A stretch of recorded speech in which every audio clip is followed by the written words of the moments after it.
to introduce today's speaker, Jin Bong from Seoul National University.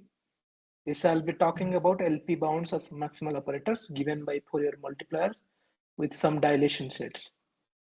And with this, I request him to deliver his talk, and I also request all the participants to mute their mics. So over to you, Lee. Thank you. Thank you very much. So thanks for the kind introduction. I'm Jin Bong Lee from Seoul National University, and I'm going to talk about, as introduced, the LP bounds of maximal operators given by Fourier multipliers associated with certain dilation sets. And this is a joint work with Jin Solso in KIAS in Korea. So this is the outline. I will first give a brief introductions of some maximal operators in harmonic analysis and related Fourier multipliers, and then introduce the first result, which is a dilation set is given by positive real line, and then I will give a second result, which is the dimension of the dilation sets is between 1 and 0. And then if there are time allowed, I think that is the case, I'll give a sketch of proofs, and let's start. So the maximal operators. So as you know, there's a lot of maximal operators in harmonic analysis, and few of them, and maybe all these maximal operators are people really familiar with.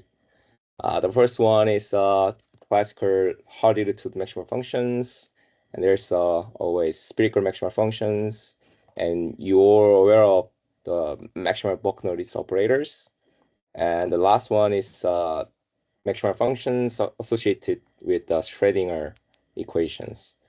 So, and what we are doing with these maximal operators is obtain LP estimates of these operators. So once we obtain LP estimates of maximal operators, the common thing we can do is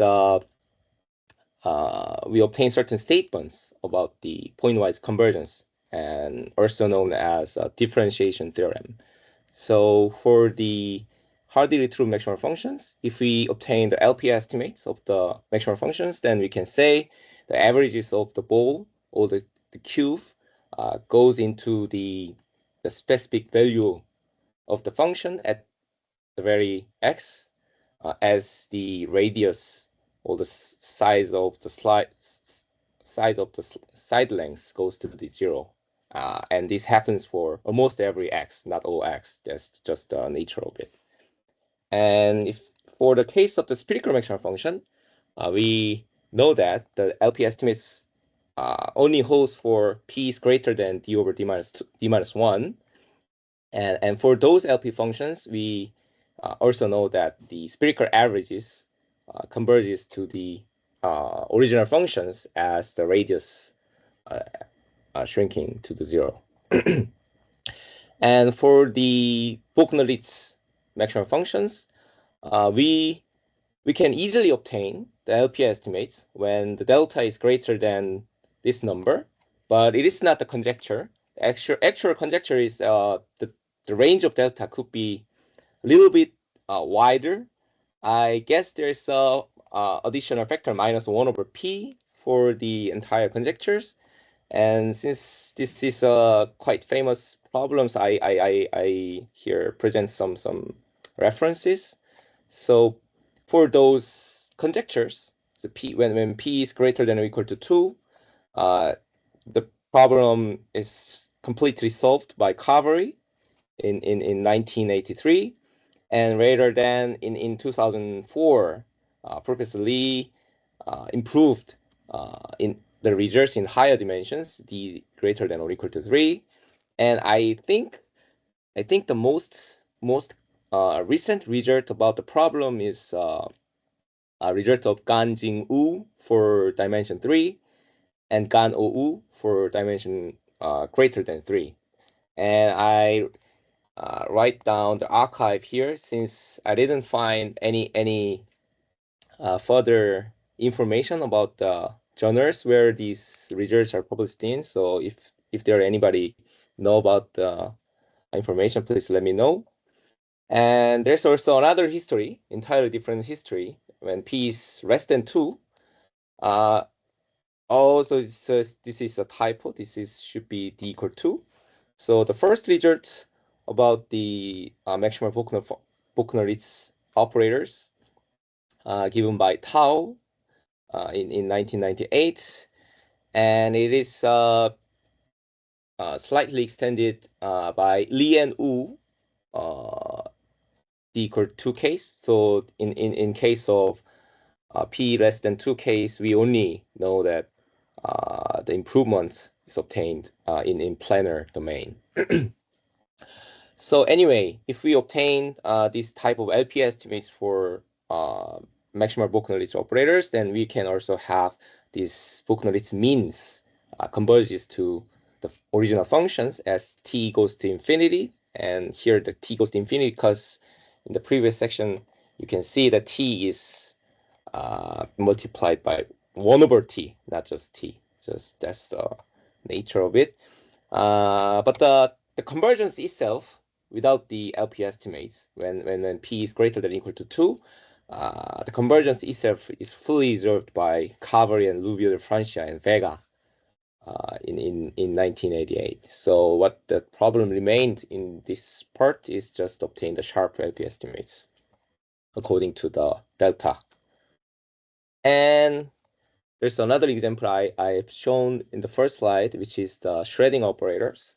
And you can see how define solution to the shredding equation, e to the it plus f. Then what is known is sharp L2 maximal estimates of this solution. So since we are only interested in studying pointwise convergence of the problem or of the solution, we only take L2 norm, and the domain of the L2 norm is just the ball. And it is known, I think it was Du and Zhang, it is known that these L2 estimates hold whenever S, the regularity S of initial data is greater than D over 2 times D plus 1. And far before, it is also known that this range is sharp, is due to Brueggen. And as before, since we if we obtain these L2 estimates, it can be also shown that shredding a solution, it shrinks to the initial data as the time goes to 0. Okay.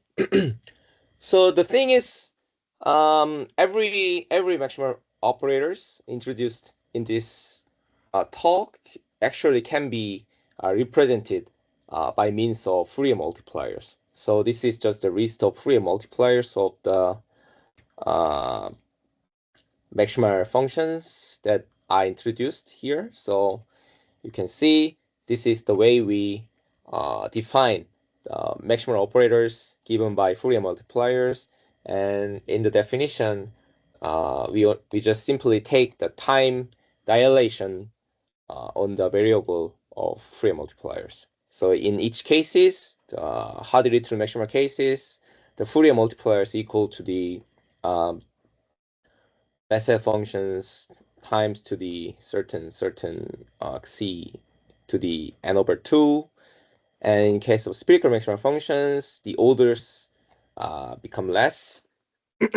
and the Bochner-Ritz multiplier looks like this one. And as in the previous slide, you can see this exponential term, the oscillation term, is the multiplier of the solution of Schrödinger equations.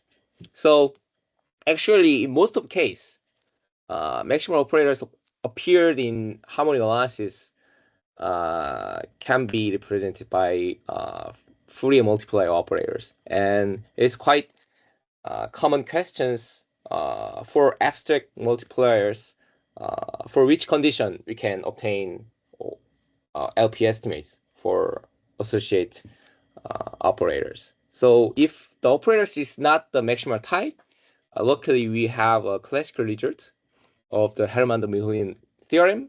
So this is the quite classical result you can see if we think of Fourier multiplier operator Tm, and the LP boundedness of Tm is guaranteed if this quantity is bounded whenever S is greater than D over 2.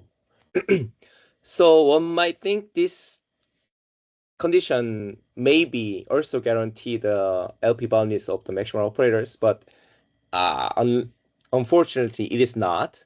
And it is proven by Christ, Grafakos, Honzik, and Seeger that Hörmander-Mikhlin multipliers conditions is not sufficient for the LP boundedness of the maximal operators. So they suggest alternative conditions for multipliers, which looks in this way. So you can see that in case of Hörmander-Mikhlin, we just simply take the supremum over all the Racunary dilation. But in the condition of CGHS, we now add all the dyadic components of the multiplier's Sobolev norm quantity, and we take the little LQ norm of it. And you can see here the regularity factor S is greater than D over R. Okay. And the one problem is that they only consider the multipliers of type Mikhlin conditions. So if we put the multipliers corresponds to the spherical maximal functions or solution to Schrödinger equations, then the condition of CGHS does not guarantee any LP estimates of those maximal operators. So, as I say, the idea of CGHS is they consider the multipliers satisfying this type of strong Mikhlin condition. So you now see, so if there's no epsilon term, epsilon power, then it is just simply Mikhlin conditions.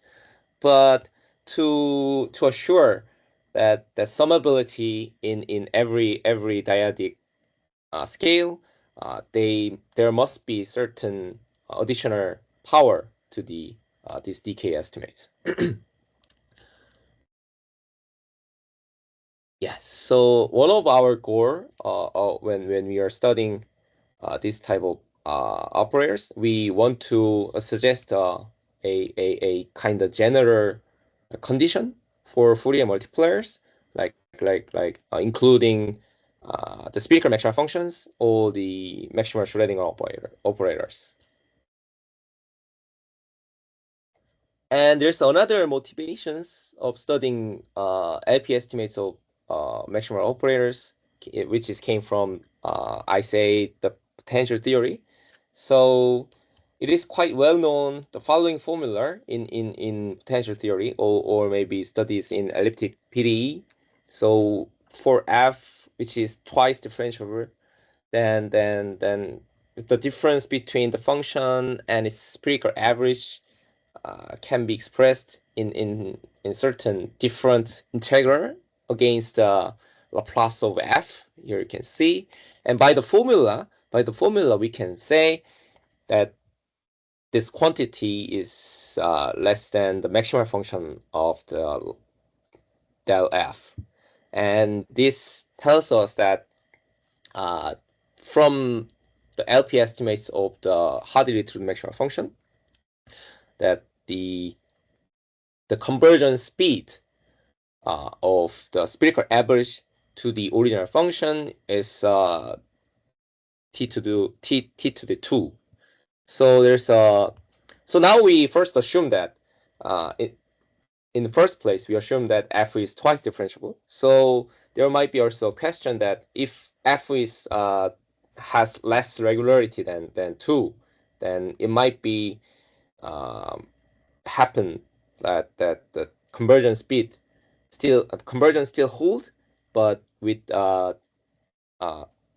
lower speed, like this 2 becomes alpha, it corresponds to the regularity of f. So this is actually one of the another motivation of our study. And this problem also can be written in the problem of multiplier. So we just simply write the spherical average using the Fourier multiplier form, and we write the difference between a spherical average and the function in following way. Then we can understand this red term as a multiplier itself. So this new multiplier m alpha, for this multiplier, if we can obtain LP estimates, then as a following the principle of Stein, we can say that this difference goes to the 0 for any f we assumed. So this is the motivation.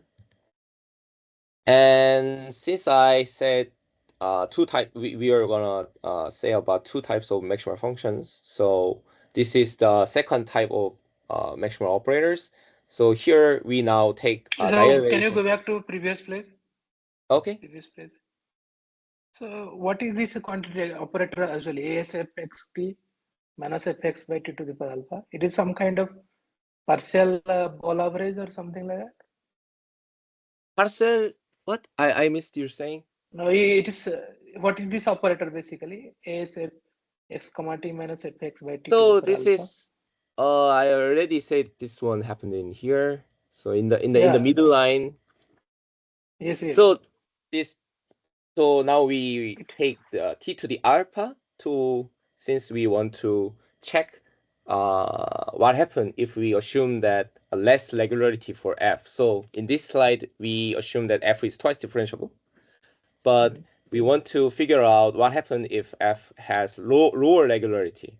So to express that quantity, we take here t to the alpha, which corresponds to this term, and because we're using this term, we have this regularity of alpha time regularity. So if we exchange this term as just another f, then it becomes another maximal operators. So actually, Okay. this f and this f is different. Sorry. Okay. Okay, then now back to the another second type of maximal operators. We now consider dilation sets E, which is a proper subset of positive Lear line, and we define the maximal functions similarly as before, and some comments. This E could be anything. So this one of the classical example is Racconori maximal functions. So this could be 2 to the j, or this could be some contour sets or any other sets which has a fractal dimensions between 0 and 1.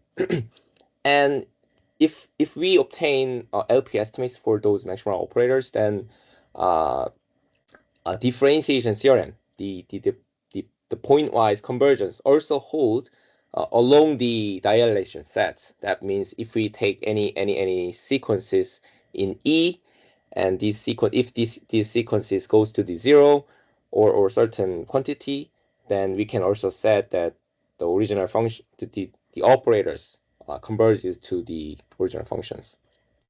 And after this slide, we will use the notation kappa, and which equals the kappa of E, and it will be defined later, but until then, there's no harm to understand this quantity is just a dimension of E. Let's move on. So for this type of maximal operators, I will give some references of specific type of maximal functions. The first one is spherical averages. So in 1995, Seeger, Wenger, and Jim Wright considers the maximal spherical averages associated to the set E, and they obtain the following results: that the LP estimates of the maximal functions holds whenever P is greater than this number.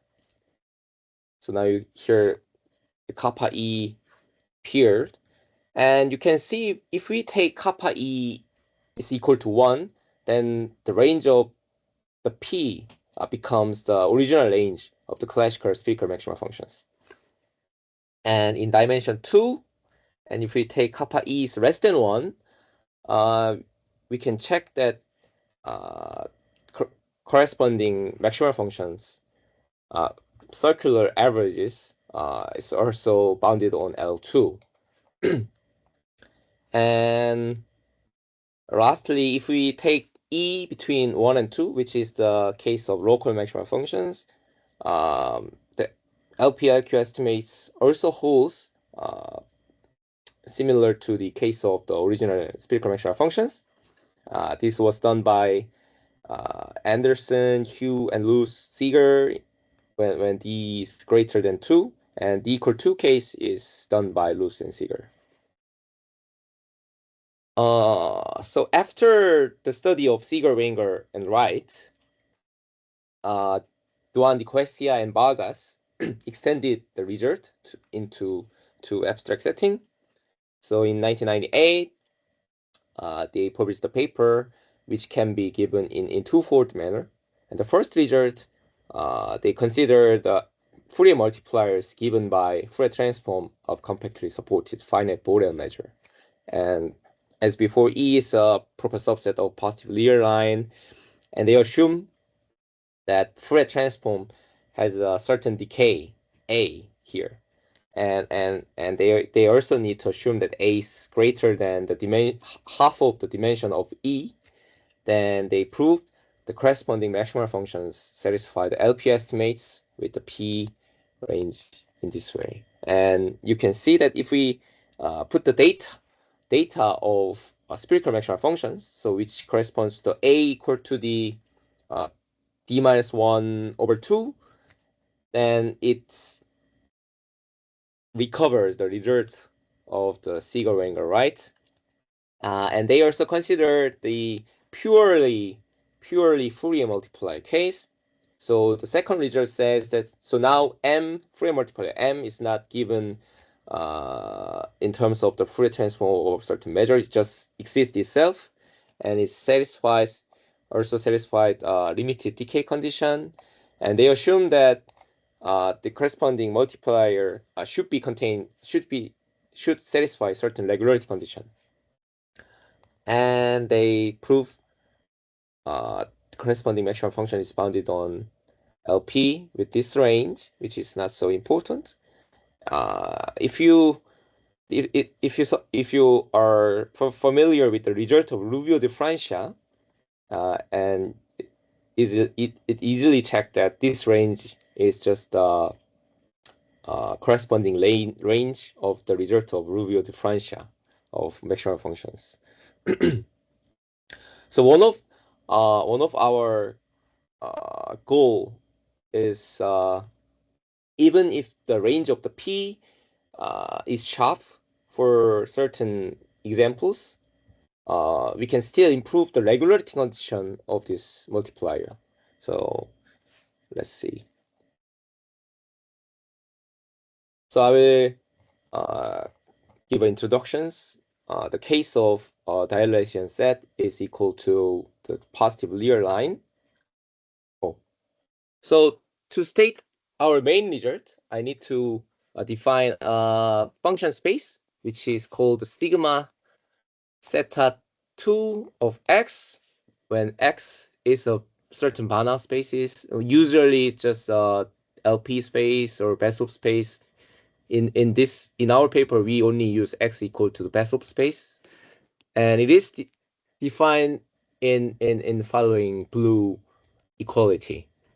So you can see this is just corresponds to the condition of Christ, Grafakos, Honzig, and Seeger.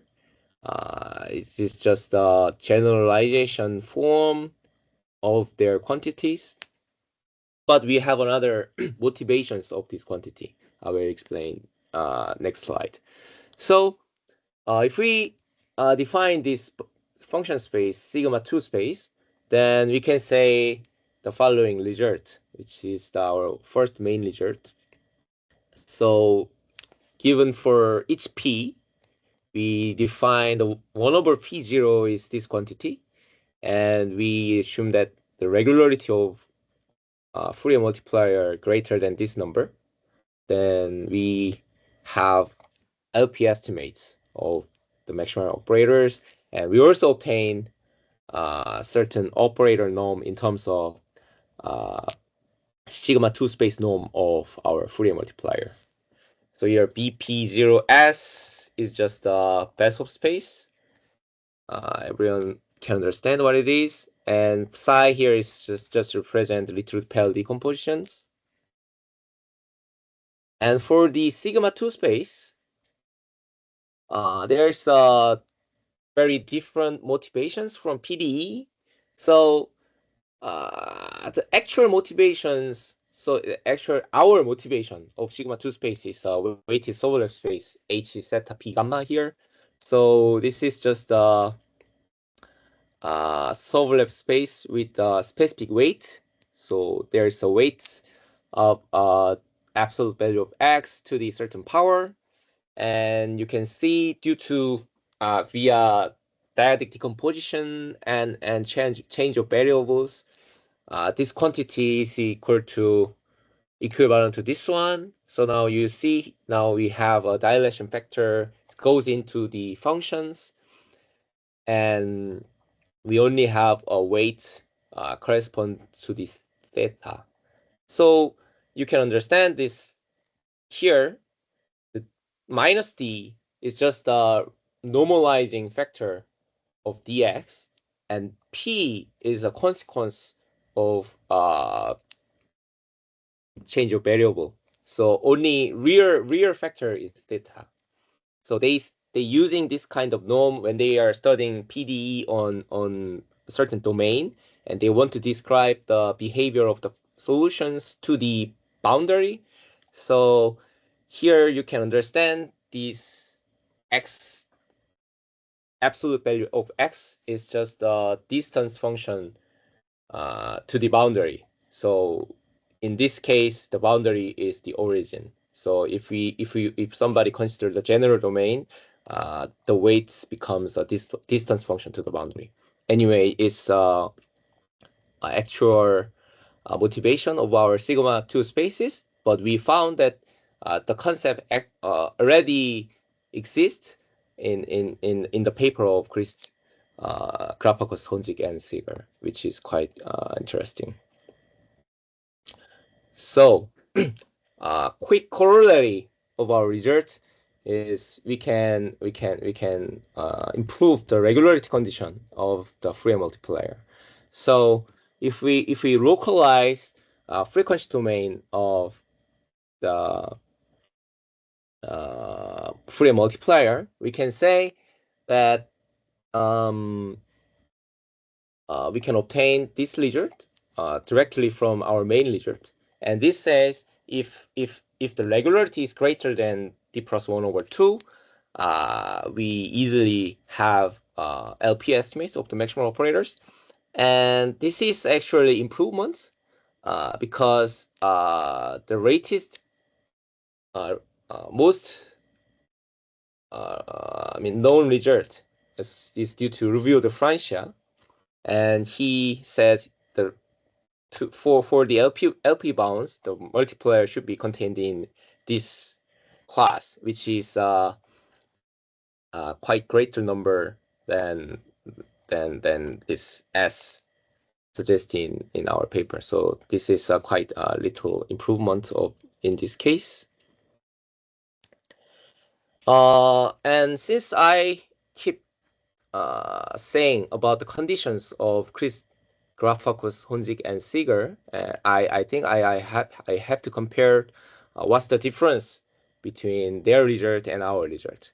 So in their result, the quantity measure the regularity of the Fourier multiplier is Sobolev space. In our case, we're using Bessel space. So it's technically it's conditions cannot be directly compared. There's no certain statements that which one is better than the other. But if we focus on the case p is less than 2, there is a slight difference between two conditions. And if we only focus on the regularity factor, we can say there's a little improvement in that term. So if you see the red letters, we can easily see that our range is greater than d minus 1 over 2. So even if the conditions are directly compared, if we put a specific example of Fourier multiplier, because of this gap, we can say that our theorem working on those specific example, which cannot be handled by the condition of Grapakos-Honji-Kensiger. So I will give some examples of those case. So first one, this m alpha beta. So we define m alpha beta in the following way. So this is actually came from the solution of fractional Schrödinger equations or fractional half-wave equations, if you like. So we have c to the alpha term for the oscillations, and the m sub beta is very good Mikhlin type operators together with the original beta decay. Then these operators actually are not Mikhlin type, and it's are not limited decay type, because whenever you differentiate the m alpha beta, there is a certain decay terms. So actually, it is kind of a Hörmander symbol. Anyway, for this Fourier multiplier m alpha beta, if we directly applied our main result, we can obtain LP boundness of maximal operators in following ranges of P, and we can use this result to ensure the pointwise convergence behavior of the solution of fractional Schrödinger equation. That is the second example of it. And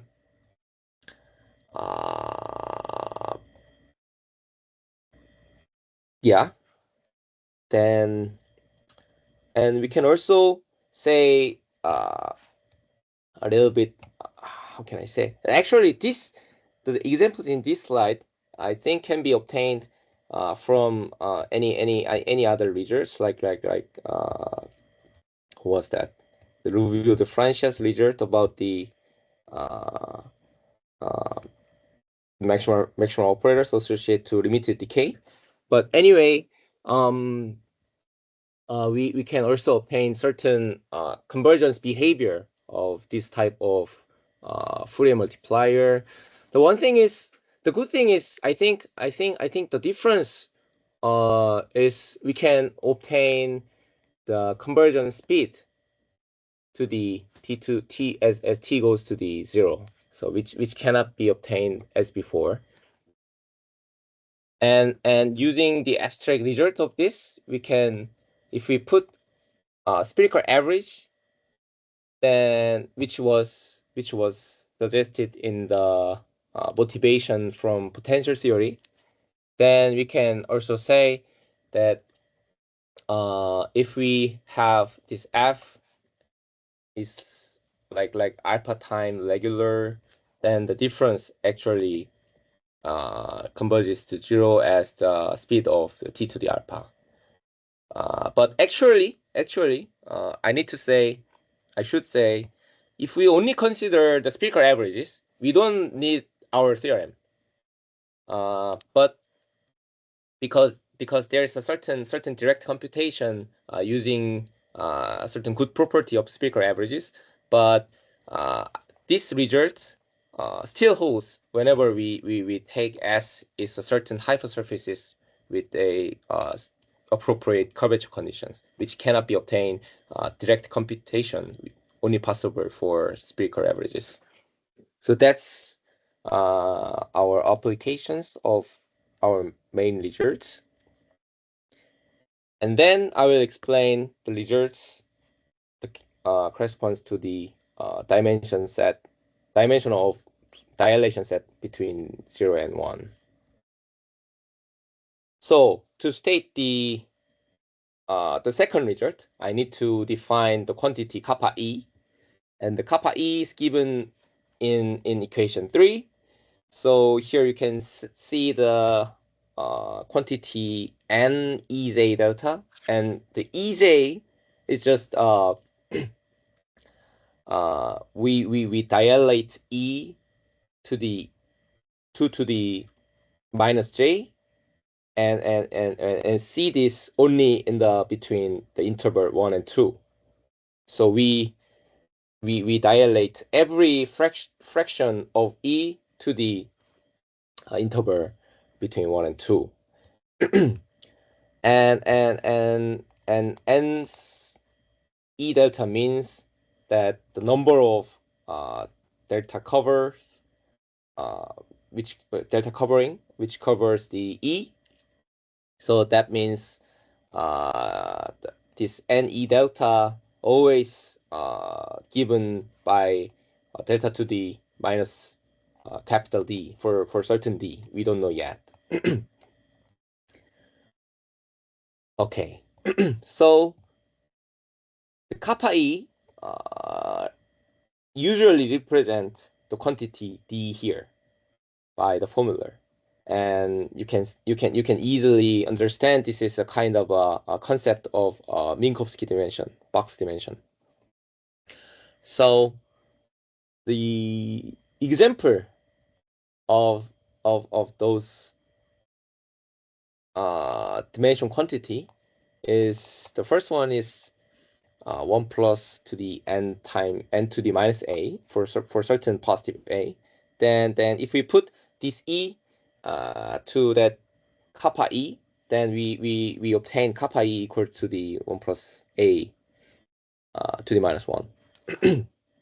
and if E itself is compact, then we can say this quantity is equals to the Minkowski dimension of E.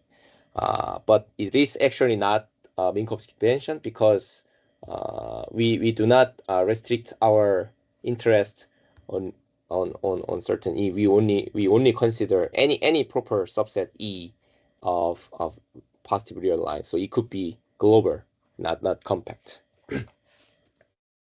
Okay, this is the definition of kappa E. And using this definition, we can state our second result, which is the following. So nothing is changed. The only changed is the regularity range. In the regularity range, the kappa E is multiplied. So that means if kappa E is equal to 1, the regularity range is same as the result of the usual maximal operators. So this is the only difference, and I can say that with this result, I can recover the result of second result of Duan, Nicosia, and Vargas. But the thing is, if we restrict our interest on just L2, this result also give us the improvement in the regularity of Fourier multiplier. So we can also think of similar example as in the previous case. So M alpha beta is the same Fourier multiplier happened before, and we can also obtain LP estimates directly applying our second result to the corresponding maximal operators, and we obtain this result of the for the range of P. And you can check that if kappa E equal to 1, then this range recovers the original range of our applications. And most importantly, if we make use of the estimates, then we can say something about the pointwise convergence of fractional Schrödinger equation as before. So everything is same. So here we only focus on the case when p is equal to 2. That means this term should be positive. So 2 times beta is always greater than kappa E here. And since the regularity S is equal to alpha beta, we obtain the following relation for the regularity of F. So there's another result that the result only considering the convergence behavior of the fractional Schrödinger equations. So there is a result of Chu-hee Cho, Haerin Ko, Young Ko, and Sang-hyuk Lee from last year, and they proved the pointwise convergence of fractional Schrödinger equation solutions satisfied in L2 whenever S is greater than this number, which is recovered by our result. Yes, so we can easily recover the result of them. And it is known that this range is sharp in certain dimension. I'm not sure this is sharp in every dimensions. Okay, so I will gonna give a sketch of proofs. So for the real line case, possibly real line case, I will give a general strategy, and using those strategy and together with the properties of fractional dimensions, I will give a proof for the second result. So first one is a fractional calculus. So this I alpha is alpha times integrations, and d alpha is alpha times derivative. So here just you can see alpha time derivative is first we take 1 minus alpha times integration, then take derivative. So that means essentially it is a minus alpha time integral, which corresponds to the alpha time derivative. And using these definitions, we obtain the following fundamental theorem type of result of fractional calculus. So here you can see that Ft is almost the same quantity of alpha time derivative than alpha time integral. And what we do is we put m to here, and then the result give us the certain quantity about the m tilde, and m tilde is given in this way, and the actual formula of m tilde is not so important, but what is important is it is one can understand it is a quantity of 1 over 2 times derivative of m. So just keep in mind only that information. And since we obtain the formula for m, we put this formula into our Fourier multiplier operators and do some basic computations. We can say that the Fourier multiplier operators is bounded by this red integral and blue integral. And one can easily check that this red integral is uniformly bounded in t and epsilon. So we can simply throw away and only the blue integral left. So we have the following bounds of our maximal operators. by taking t to the infinite, and we called this square integral as a g sub m tilde f, which is the square function, and because there's a square in it. Then for the square function, the left ingredient of our proof is vector valued analysis and some embedding estimates and multilinear interpolation. And so I will briefly explain what it is and give a detail in the next slide. So one can understand the scale function is a vector valued singular integral. So we can make use of LP estimate theory for the vector valued singular integrals. So in each case, we can say there is an operator norm for the scale function. So in L2 case, there is a certain operator norm in terms of m tilde.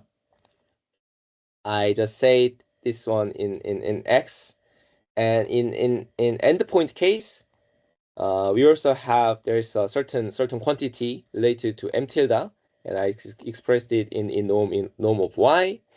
And the embedding means since we start from the m, not m tilde, but we obtain here the information of m tilde, so we need to remove the tilde. So in terms of operator norm, we want to remove this tilde by certain inequality, and in doing so, in doing this procedure, we lose kind of 1/2 of regularity. So that's the why I wrote here the number of 1/2 plus epsilon, and it also happened in the case of the endpoint case. And finally, we are gonna use bilinear interpolation. Actually, this is a bilinear complex interpolation of AP Calderon. So which is if you have two multilinear inequality, then you can actually interpolate those inequalities so that as a consequence, you can see here we obtain the interpolated space of C0 and C1, and the operator norm is also interpolated, and other function spaces are all interpolated. So, okay. So for the vector valued harmonic analysis, we can understand the scale function is certain L2 valued operators of original Fourier multiplier operators. Here we define the mass car H as a L2 norm with this measure, normalized measure. Then by means of functional, we can express operator norm in L2 by this. And if we use the Hörmander corner condition in case of vector valued operators, we obtain this inequality.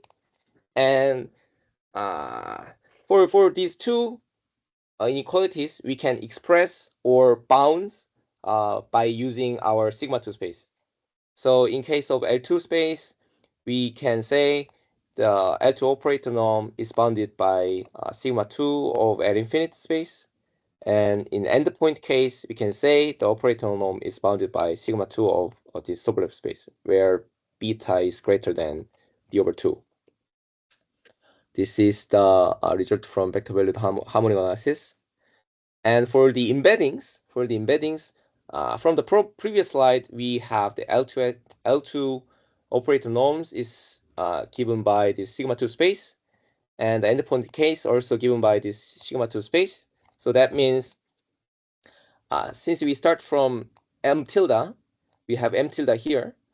So as I say before, I need to certain quantity m itself, not m tilde. So what you have shown is that we bounce this quantity of m tilde by the quantity of m in price of the 1/2 regularity, and it also same thing happened for the endpoint case. We finally obtain the certain quantity in terms of sigma to space in price of 1/2 regularity. And it's just the nature of m tilde, because I said before that the m tilde is just a certain quantity related to the half derivative of original Fourier multiplier. Okay, then we can put this all together so that this maximal operators is now bounded by a certain scale function g m tilde f, and we can consider this scale function is a bilinear map of B of mf, and then we understand these three estimates actually is bilinear estimates. Then we can apply the complex interpolation of Calderon so that we can interpolate this m and m sub x, m sub y, and m sub y. So and if we apply the bilinear interpolation, we need to interpolate the sigma to space. But the property of sigma to space is we don't have any change in this sigma to symbol. The consequences is just we only interpolate the function space inside of sigma to space. So if we interpolate the L2 case and the endpoint case, we obtain the best of space due to the interpolation.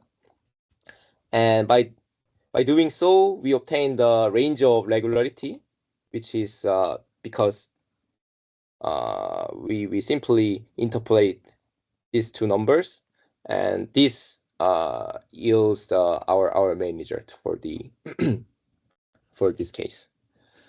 Okay, I think I remained 8 minutes, so I will go a little bit quickly.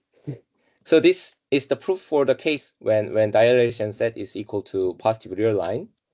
And for the case of dimension is less than or equal to 1,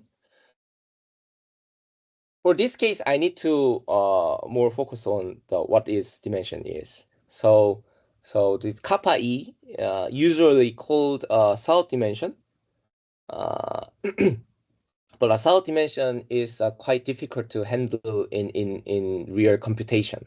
So we need to come up with a different concept of dimensions, which is Aikawa dimension. Here I explain. So and the good thing of Aikawa dimension is it is given by integral quantity. So the X is just a metric space, and here we say doubling dimension is just, you can understand, it's just a dimension of the space. Then the Aikawa dimension is defined by the infimum of this T. So let's say if you say if you have E is just the point or just the origin, that means for any positive T, the integral is bounded. So if we take the infimum for those T, we obtain 0. So that means Aikawa dimension of the origin is 0. This is the simple example of how to understand what is Aikawa dimension is. And also another good point of Aikawa dimension is when X is Q regular metric space, then Asao dimension and Aikawa dimension is equivalent. And this Q regular metric space is just nothing more than something good space. Every Euclidean space must satisfy.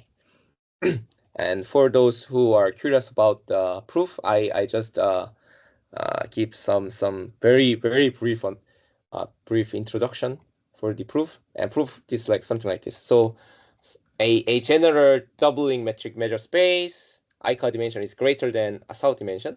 But if we consider Q regular metric measure space, one can see that Asao dimension is greater than Aikawa dimension. So whenever you consider Q regular space, two dimensions always equivalent.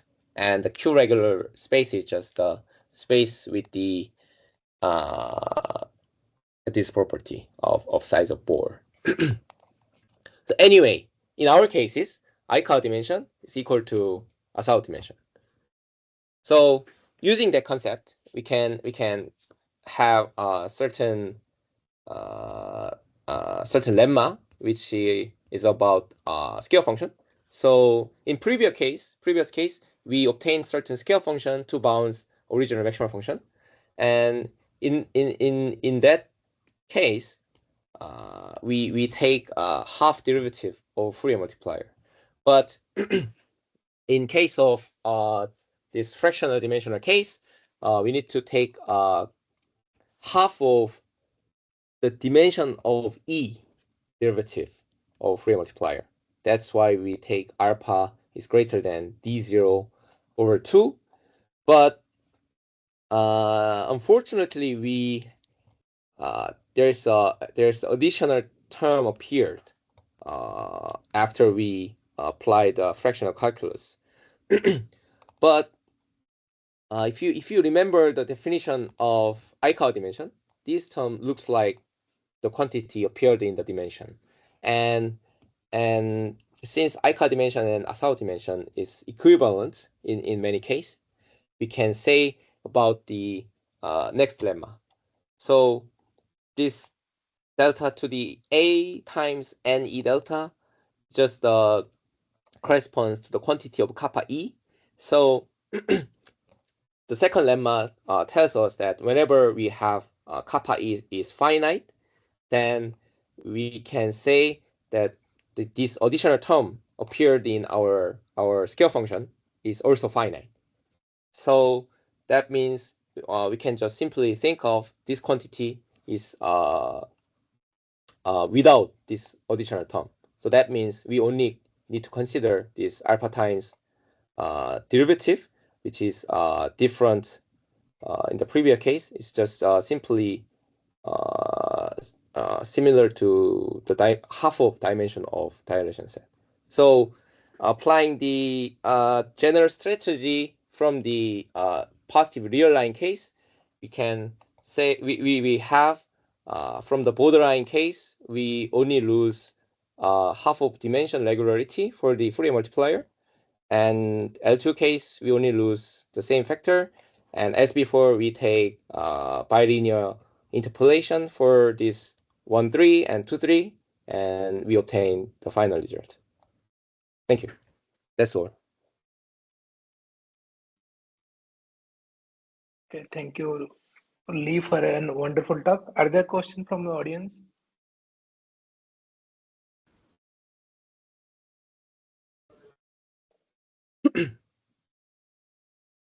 Yeah, Kalachand, you want to ask something? Okay, so I have only a few questions. So could you go to slide number 16?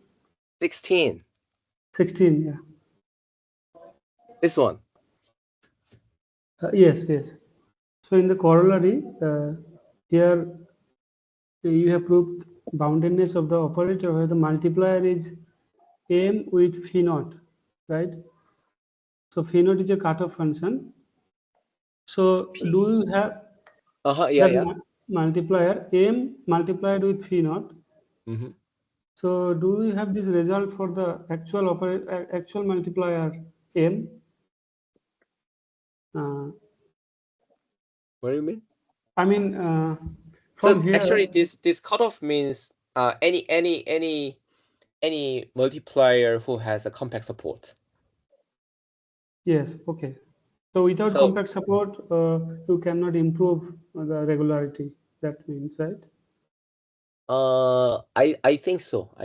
So this is actually the origin of this corollary is that if we when we handling actual problem like speaker maximal functions or any other maximal operators or some similar objects, we usually think that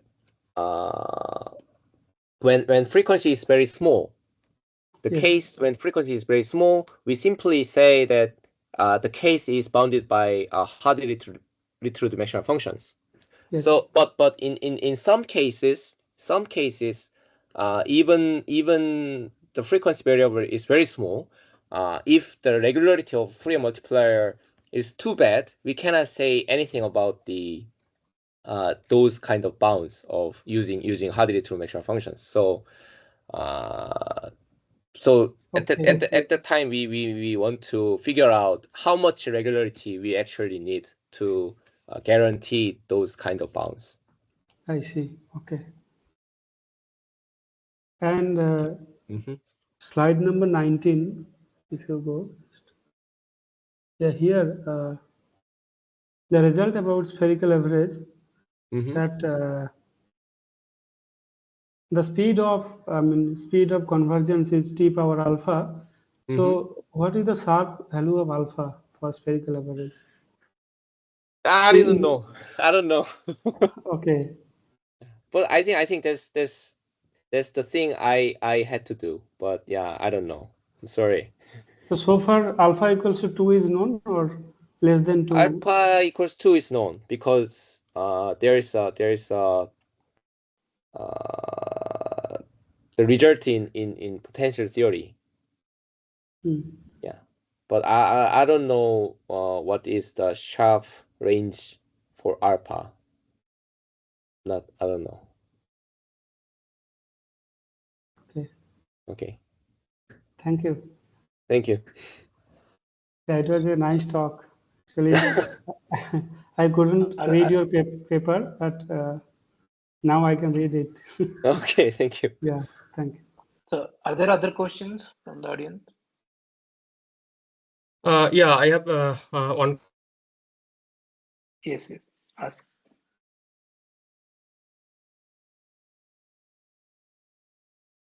Riju, we are not able to hear you. Question. Fractional Schrodinger. No, can you repeat your question? Actually, we couldn't hear you. Can you hear me? Yeah, now it's okay. Oh, okay. Sorry. So what I'm asking is that you shown some result about some application of your result that your result applied that convergence of Schrodinger fractional Schrodinger equations. In that result, you mentioned that range of alpha between 0 to 1, right? Yeah. So is the result applicable for alpha bigger than also? Bigger than 1, you mean? Yep. So actually, the original problem of point-wise convergence of Schrödinger operators, alpha bigger than 1 is a kind of mainstream, because in that case it related to theory of Fourier restrictions or local smoothing estimate, something like that. But in case of alpha is less than 1, that kind of theory is hard to applied. So there is quite different between two regimes. So anyway, there is a result when alpha is greater than 1. Actually, there is a lot of results when alpha is greater than 1. Yeah, for alpha equal to 2, for example, this is Schrodinger case, I think. Yes. And okay, so for alpha bigger than 1, you're saying there is already have in the literature some results. Yes. You can find very easily. Okay, thank you. So, are there any further questions?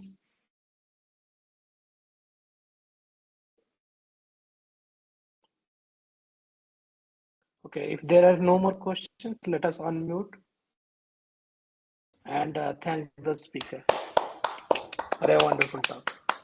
Thank you very much.